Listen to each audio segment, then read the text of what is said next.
Bonjour tout le monde et bienvenue dans l'épisode 12 de mon Presque un podcast. Je suis désolée d'avoir été absente aussi longtemps. J'ai eu un peu de mal à gérer la vie d'une manière générale. En ce moment, tout le monde est en confinement ou ne travaille pas ou travaille à la maison. Moi, je travaille à la maison de manière permanente, donc mes habitudes, mis à part le fait que mes enfants sont dans la pièce d'à côté la plupart du temps, n'ont pas beaucoup changé. Je continue de travailler et on continue malgré tout d'avoir des personnes qui nous contactent parce que eux aussi ils travaillent depuis la maison et ils ont besoin de notre assistance. Donc ma vie n'a pas énormément changé depuis l'apparition du virus qui s'est abattu sur le monde en ce moment. Donc je ne peux pas vraiment dire que ça m'a affecté, si ce n'est que aujourd'hui où je filme cette vidéo, j'ai appris le décès de Manu Dibango. Et ça m'a beaucoup touchée. Et ça me fait vraiment penser au fait que il y a tellement de gens qui se comportent comme si tout ça n'avait aucune importance et qu'il s'agit juste d'une maladie qu'ils vont attraper et puis après ça va passer et la vie va recommencer, va continuer de la même façon pour eux.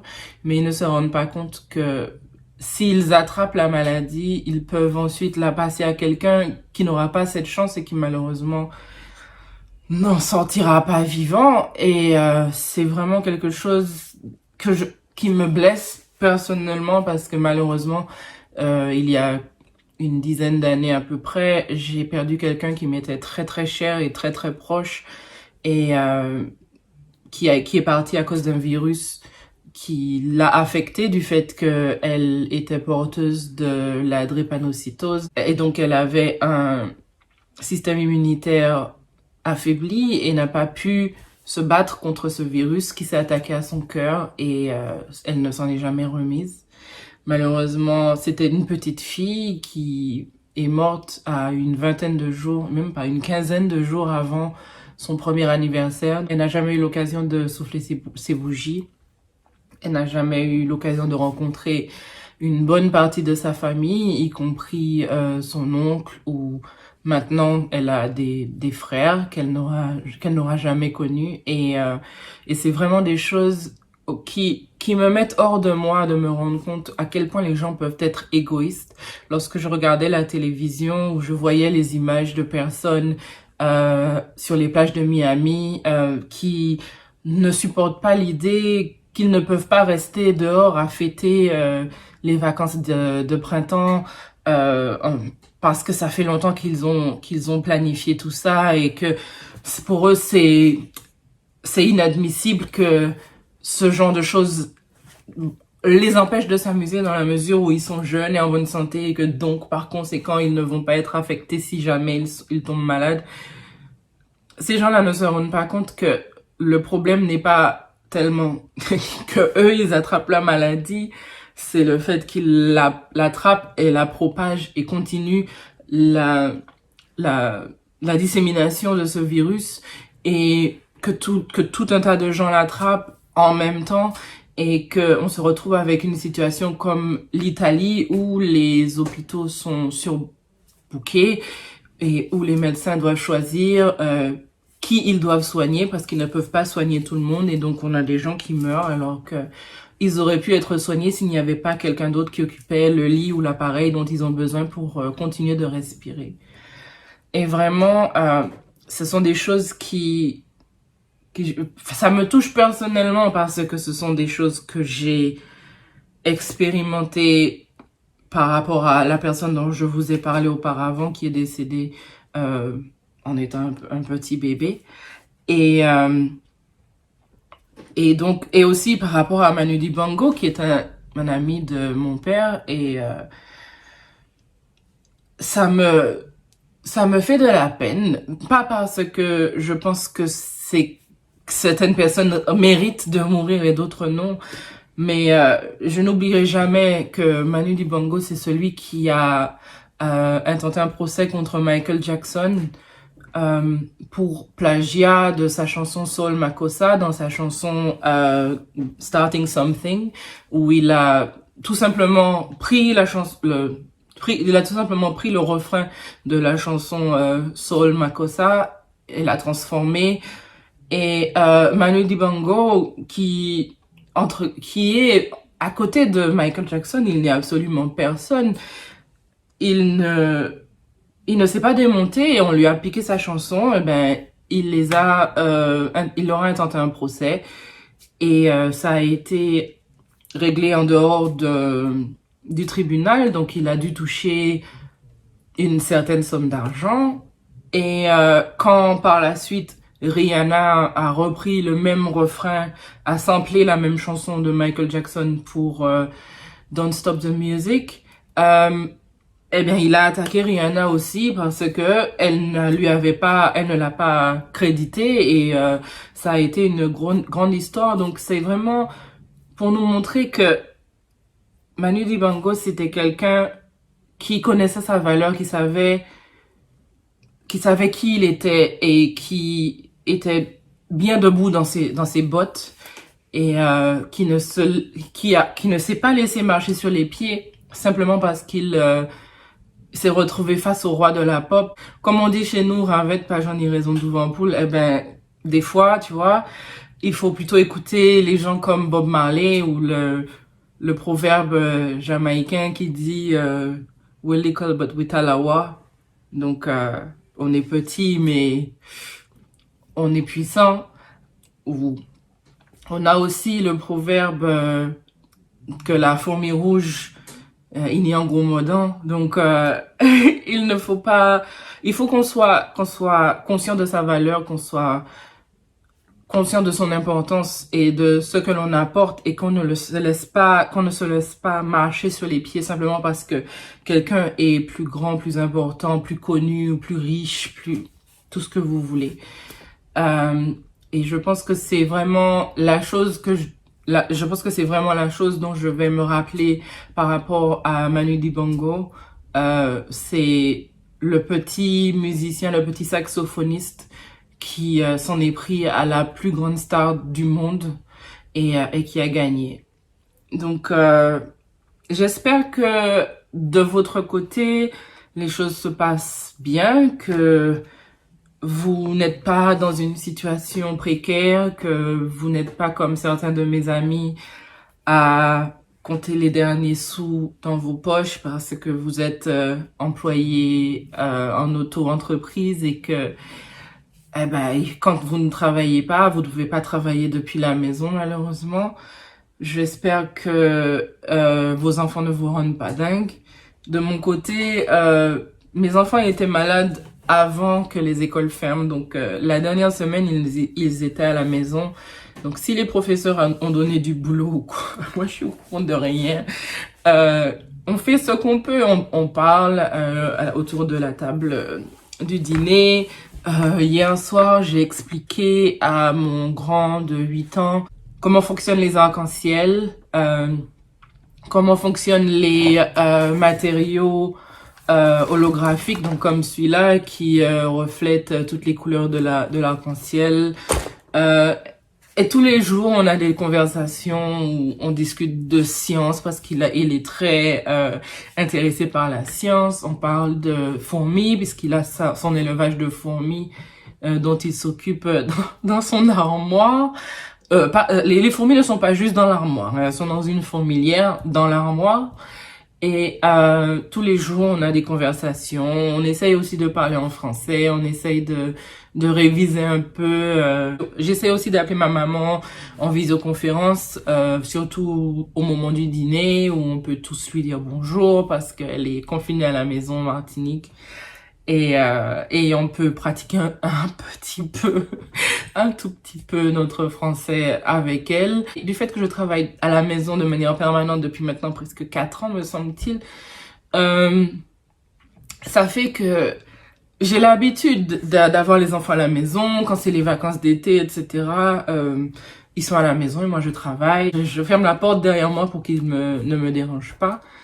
Et donc on a l'habitude, on a pris le pli, mais je comprends tout à fait qu'il y a des parents qui peuvent trouver que c'est pas facile d'avoir les enfants à la maison, de devoir travailler ou de ne pas devoir travailler, mais de devoir faire les devoirs, de devoir prendre le relais de l'école et tout, alors que, parce que être pédagogue, être enseignant, c'est un métier, c'est quelque chose qu'on apprend.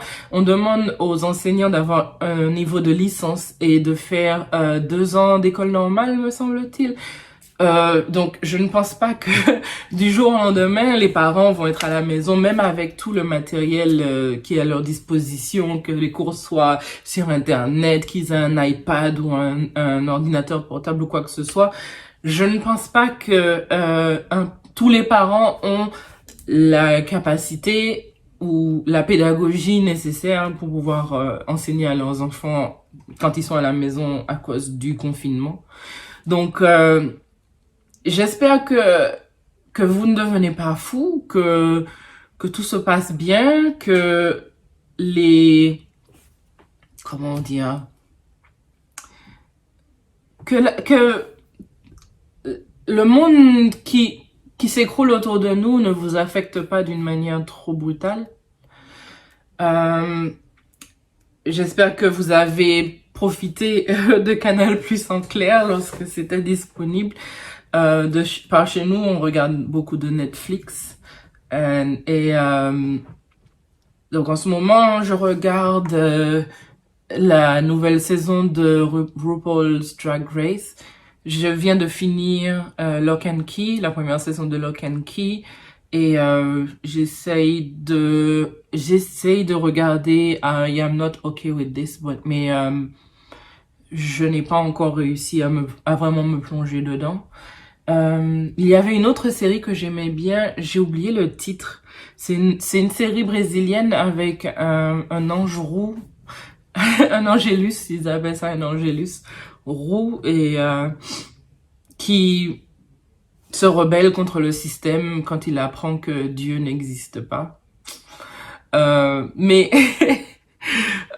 j'ai oublié le titre. Je vais essayer de le mettre sur l'écran lorsque je vais éditer cet épisode. Mais donc on essaie de se tenir occupé avec les enfants. On fabrique des objets en résine. Donc j'en ai quelques-uns ici. J'ai fabriqué cette espèce de cristal avec, je sais pas si on verra à la caméra, mais il y a des petites billes à l'intérieur.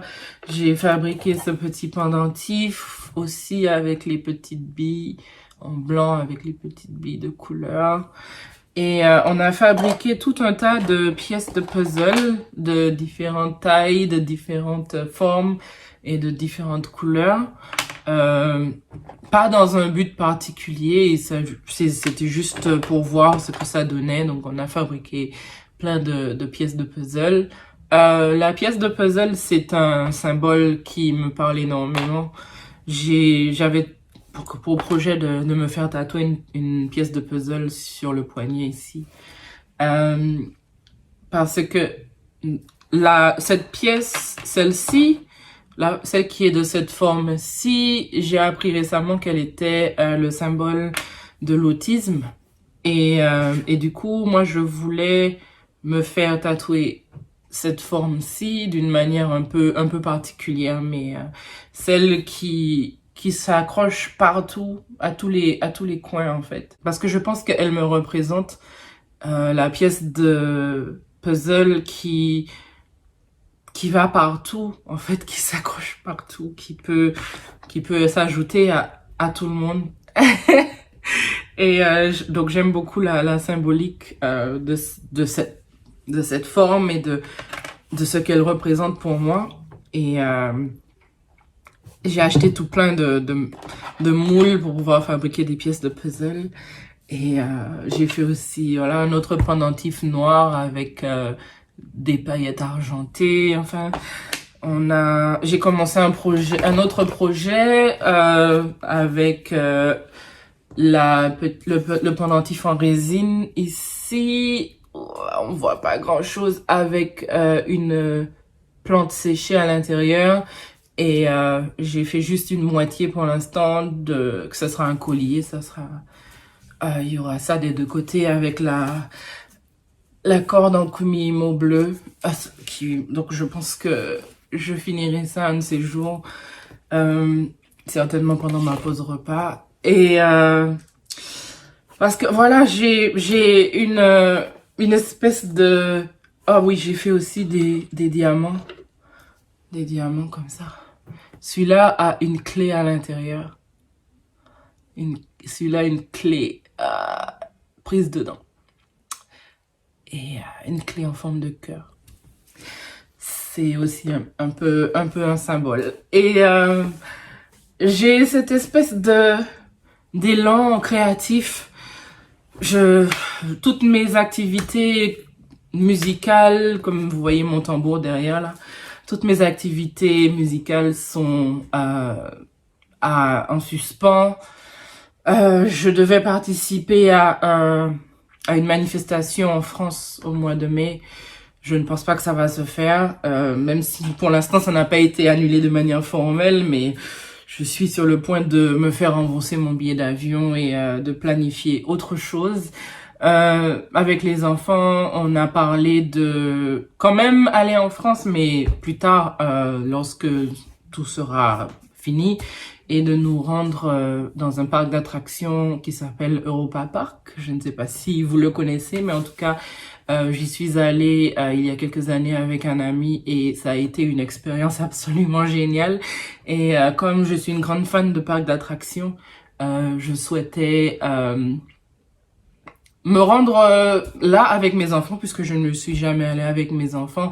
On est déjà allé à Disneyland plusieurs fois. Je suis allée avec mon grand-fils au parc Astérix. Mais quand j'habitais en Angleterre, en tout cas, j'allais souvent dans les parcs d'attractions. J'ai visité quasiment tous les parcs d'attractions. J'ai fait Alton Towers, Thorpe Park, Chessington, Alton Towers Water Park. Je suis sûre qu'il y en avait un autre encore, mais j'ai oublié. Et c'était un truc que j'avais avec un ami où on était fan de sensations fortes et surtout parce que la première fois qu'on s'est rencontrés, c'était à Disneyland Paris.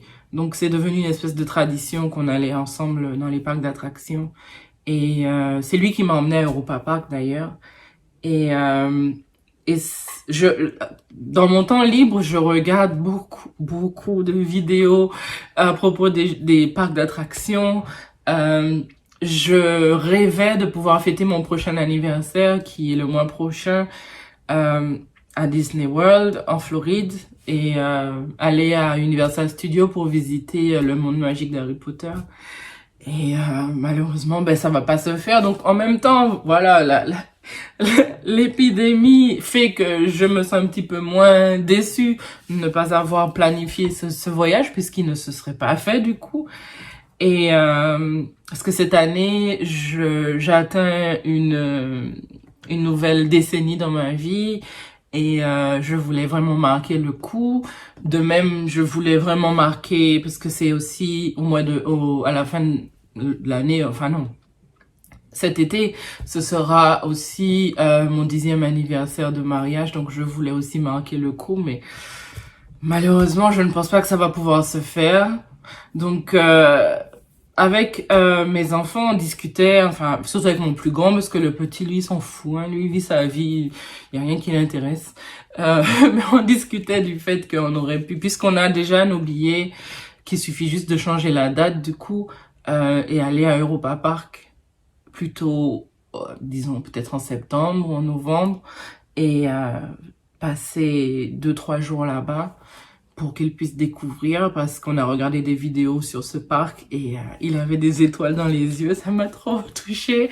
C'était vraiment, vraiment adorable parce que c'est vraiment quelque chose que je voudrais leur transmettre et que je me suis toujours imaginé maman adulte grande avec mes ados et qu'on va dans les parcs d'attractions et qu'on fait les montagnes russes et qu'on fait la queue, qu'on va chercher nos fast pass, etc.